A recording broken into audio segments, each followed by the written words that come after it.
Hello guys, welcome back. In the 22nd of December, the Hindu news analysis.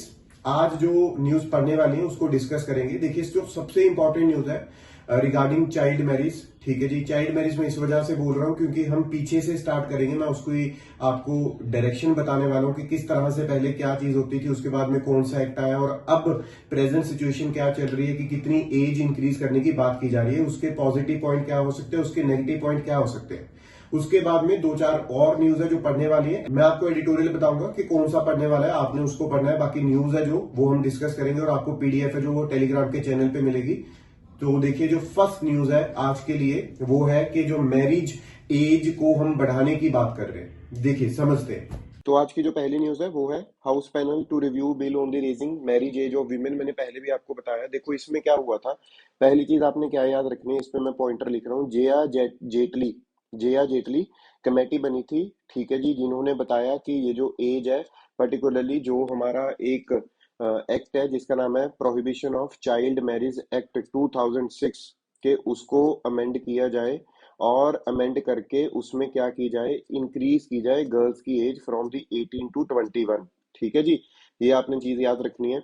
अब इसकी background देखते हैं कि ये जो चीज है, जो विमेन के बारे में हम बात कर रहे हैं, इसमें चल क्या रहा था। देखो, प्री वैदिक एज है, जो जो प्री वैदिक एज है, वहां पे हमें लोपा मुद्रा या फिर उन उन चीजों से हमें ये पता चलता है कि हाँ, कि चॉइस थी कि जो विमेन है वो अपने जो मैरिज है वो अपने आप चुन सकते थे, जो भी ब्राइड ग्रूम है। ठीक है जी, उसके बाद में लेटर वैदिक पीरियड में ये जो चीज है, फिर मनु से हमें पता चला, मनु स्मृति से, कि ये चीज क्या होगी, खत्म होगी। फिर धीरे धीरे क्या होता है, ब्रिटिशर्स आते हैं जी। ब्रिटिशर्स के आने से एक बिल आता है जिसका नाम है age of consent bill. Age of consent bill 1891। और ये आया किसकी वजह से था, मालाबरी की वजह से आया। ठीक है जी, बिकॉज ऑफ मालाबरी। और आपने ये जनरली क्वेश्चन पूछा जाता है कि इसको अपोज किसने किया था। इसको अपोज किया था तिलक ने। ठीक है, याद रखना है। और उस टाइम पे हमें लगेगा कि नहीं यार, तिलक तो नहीं कर सकते अपोज, लेकिन उन्होंने अपोज किया था। उसके बाद में और क्या चीज आपने याद रखनी है, इसमें जो एज है वो कर दी 10 to 12। इसमें मैरिज की एज नहीं बोल सकते हम, सेक्सुअल रिलेशन, ठीक है जी, इंटरकोर्स, सेक्सुअल इंटरकोर्स की जो एज है वो कर दी 10 to 12। मतलब 10 to 12 कर दी, मतलब 12 के नीचे अगर कोई विदाउट मैरिज और मैरिज अगर सेक्सुअल इंटरकोर्स किसी लड़की के साथ करेगा तो उसको हम क्या डिक्लेयर करेंगे, एज अ रेप। ठीक है जी, लेकिन ये जो एज ऑफ कंसेंट वाला बिल था, इसको बहुत लोगों ने नहीं स्वीकार किया, नहीं माना। उसके बाद में आता है Sharda act. Sharda act of 1929 आया। इसमें जो एज है वो 12 to 14 कर देगी, किसकी, गर्ल्स की। ठीक है जी, मैरिज की एज या सेक्सुअल इंटरकोर्स की एज। और बॉयज की इसमें की गई थी 18। ठीक है, बॉयज की 18 कर दी और गर्ल्स की कितनी कर दी, 14 कर दी। फिर उसके बाद में इसको हमने अमेंड किया जी 1978 में। सेम एक्ट को, शारदा एक्ट ऑफ 1929 को हमने अमेंड कर दिया आफ्टर इंडिपेंडेंस। इसमें जो बॉयज की एज है वो हमने कर दी 19। ठीक है जी, और जो गर्ल्स की एज है वो हमने कर दी थी 18। ठीक है, अब इसके बाद में शारदा एक्ट जब 1978 में हमने इसको अमेंड किया, उसके कुछ टाइम के बाद में एक हमने अमेंडमेंट की, जो मैंने ऊपर बताया, prohibition of child marriage act 2006। इसमें हमने बेसिकली बॉयज की एज 21 कर दी, लेकिन गर्ल्स की जो एज है वो 18 ही रखी है। अब आते हैं हम प्रेजेंट में। यहाँ पे हम क्या बोल रहे हैं कि जो एज है जी विमेन की, वो हम 21 करने जा रहे हैं। तो ये जो बिल है अभी पास तो नहीं हुआ, रिव्यू पैनल में है, तो मुझे लगता है पास हो जाना चाहिए। क्योंकि देखो ना, क्या हो रहा है कि जो मैं इस तरह से बात नहीं करूंगा कि मैं अपने अंदाजे लगा दूंगा। मैं बोल रहा हूँ, एक रिपोर्ट आई, इफ्प्री की रिपोर्ट है, आप पढ़ सकते हो।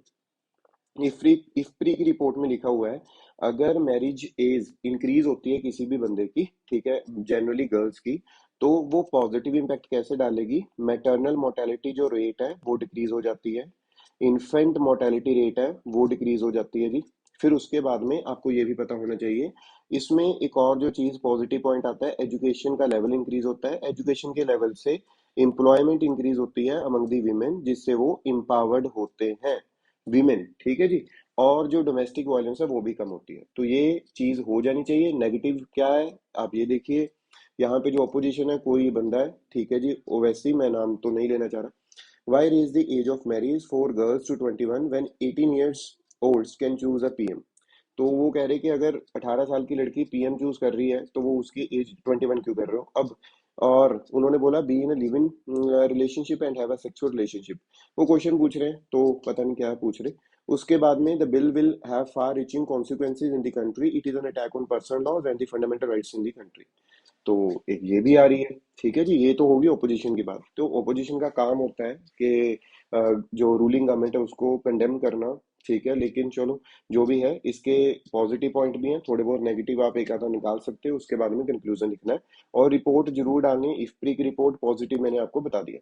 नंबर 2 न्यूज क्या है जी, इसमें सिर्फ ये न्यूज इंपॉर्टेंट है, ओबीसी कोटा इशू। ठीक है, न्यूज पढ़ने की जरूरत नहीं है, हमारे बहुत ज्यादा काम की नहीं है। आपने याद रखना है, पहले तो मंडल कमीशन आपको पता होना चाहिए इसमें। ठीक है, और उसके बाद में आपको पता होना चाहिए जी इंदिरा साहनी केस। ठीक है, और इसी में क्या आया, क्रीमी लेयर का कॉन्सेप्ट आया।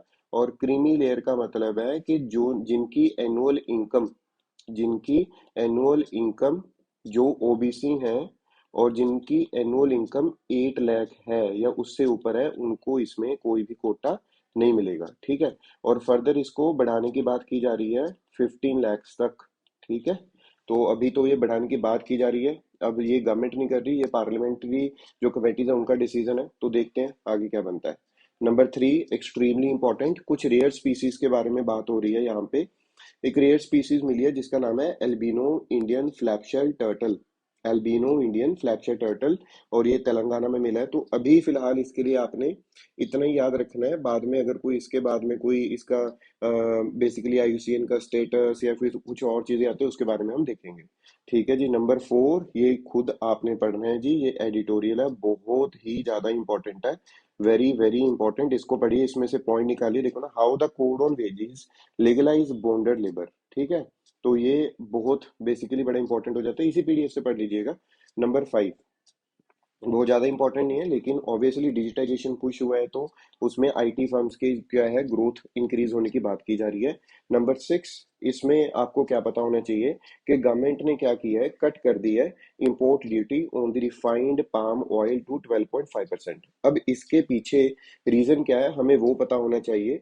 तो हमें रीजन क्या पता होना चाहिए कि गवर्नमेंट ने इस वजह से किया कस्टम ड्यूटी को reduce on refined palm oil to 12 to 5%। ठीक है जी, क्यों किया, to boost domestic supplies and bring down rate in the domestic retail market. अब इस पे आपको और क्या पता होना चाहिए, वेरी इंपॉर्टेंट, एक अभी रिसेंटली आया था इसी साल में, national mission on edible edible oil और oil palm. Extremely important, extremely important. ठीक है जी, ये आपने पढ़ना है। इसमें क्या था, मेन फोकस इसमें किस पे था, मेन फोकस था इंडिया की जो नॉर्थ ईस्ट स्टेट्स हैं जी, उस पे फोकस किया गया है इस मिशन में, नंबर 1। और number 2 Andaman and Nicobar islands. एक फैक्चुअल चीज याद रखिएगा, Andaman Nicobar is nothing but extension of Himalayas. ठीक है जी, एक्सटेंशन ऑफ हिमालयस। उसके बाद में देखते हैं, थोड़े दो क्वेश्चन डाले मैंने, इसको प्रैक्टिस करते हैं, प्रीलिम्स के लिए ये क्वेश्चन है। ठीक है, एमसीक्यूज की डिजाइन है। इंडियन डेजर्ट का कैट के बारे में कंसीडर द फॉलोइंग, और हमने बताना क्या है, करेक्ट बताना है। It is mostly found in the Kazakhstan, western India, China and Mongolia. ये बिल्कुल सही है जी। ठीक है, ये आपको पता होना चाहिए था। ये वनरेबल नहीं है, दिस इज लीस्ट कंसर्न।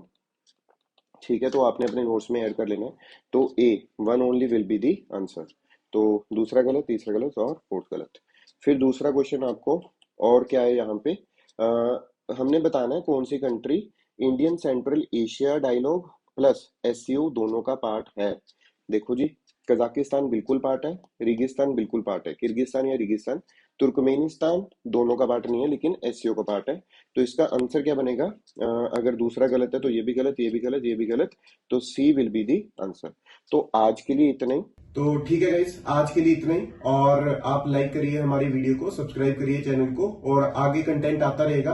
और इसी वीक में या फिर नेक्स्ट वीक से एक नई सीरीज भी स्टार्ट करेंगे हम, उसके बारे में हम आपको धीरे धीरे बताते रहेंगे कि कब वो सीरीज आएगी और क्या सीरीज होगी। उसमें जनरली क्या होगा कि हर एक चीज कवर की जाएगी, तो वो अभी नहीं बता रहा मैं क्या है, लेकिन उस पर काम चल रहा है। ठीक है, तो उस पर जब काम खत्म हो जाएगा वो नई सीरीज आएगी, तब तक आप सब्सक्राइब करिए हमारे चैनल को। Thank you.